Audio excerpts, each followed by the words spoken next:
I want you to ponder these questions. What are you becoming? The big question is not what am I getting paid here? The big question is what am I becoming? Because true happiness is not contained in what you get. Happiness is contained in what you become. Are we living the lives we want to live, or are we living stereotyped lives based on phony values? Usually they're a combination of both, a kind of compromise which says surely other people must have some idea of what constitutes the good life. After all, there are so many of them.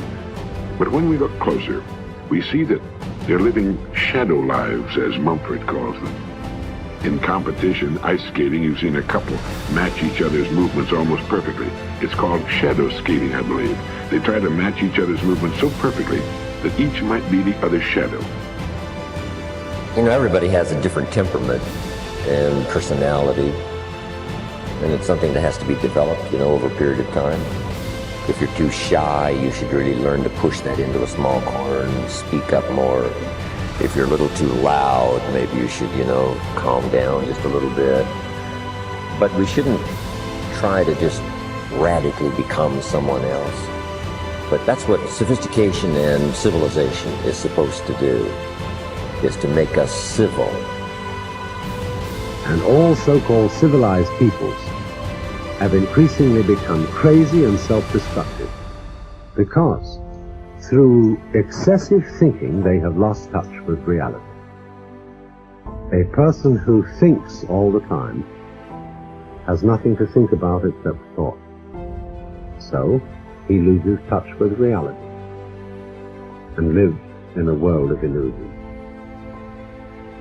By thoughts I mean specifically chatter in the skull, perpetual and compulsive repetition of words, of reckoning and calculating.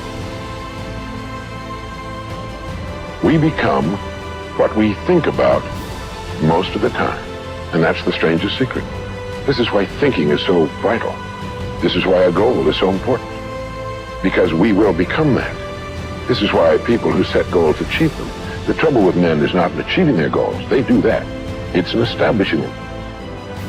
The only thing about a man that is a man is his mind. Everything else you can find in a pig or a horse. It's true. And so if we're going to develop something, this is a good place to start. To think deliberately and with a purpose. To spend a little time each day before a blank sheet of paper with our goal perhaps written at the top, and come up with some fresh, new and exciting ideas.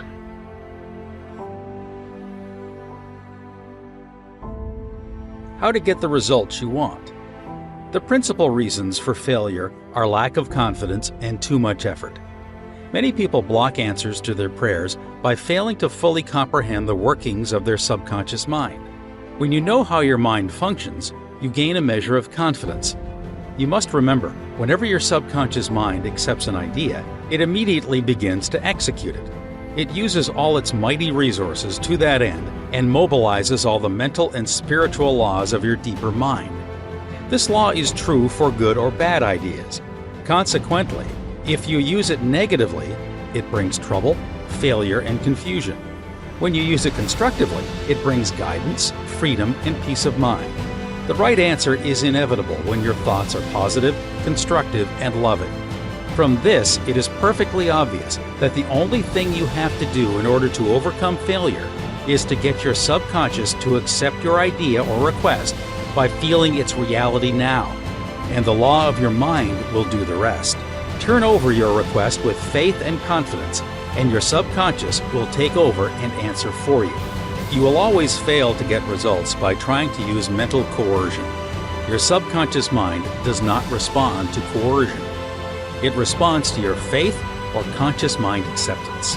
Your failure to get results may also arise from such statements as, "Things are getting worse. I will never get an answer. I see no way out. It is hopeless. I don't know what to do. I'm all mixed up." When you use such statements, you get no response or cooperation from your subconscious mind. Like a soldier marking time, you neither go forward nor backward. In other words, you don't get anywhere. If you get into a taxi and give a half dozen different directions to the driver in 5 minutes, He would become hopelessly confused and probably would refuse to take you anywhere.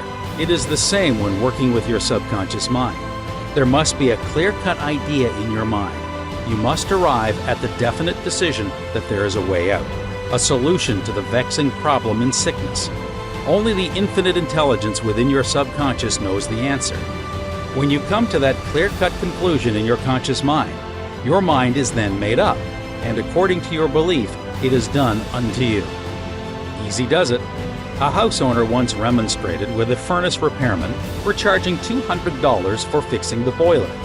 The mechanic said, "I charged 5 cents for the missing bolt and $199.95 for knowing what was wrong." Similarly, your subconscious mind is the master mechanic, the all-wise one, who knows ways and means of healing any organ of your body as well as your affairs. Decree health and your subconscious will establish it. But relaxation is the key. Easy does it. Do not be concerned with details and means, but know the end result. Get the feel of the happy solution to your problem, whether it is health, finances, or employment. Remember how you felt after you had recovered from a severe state of illness? Bear in mind that your feeling is the touchstone of all subconscious demonstration. Your new idea must be felt subjectively in a finished state, not the future, but as coming about now.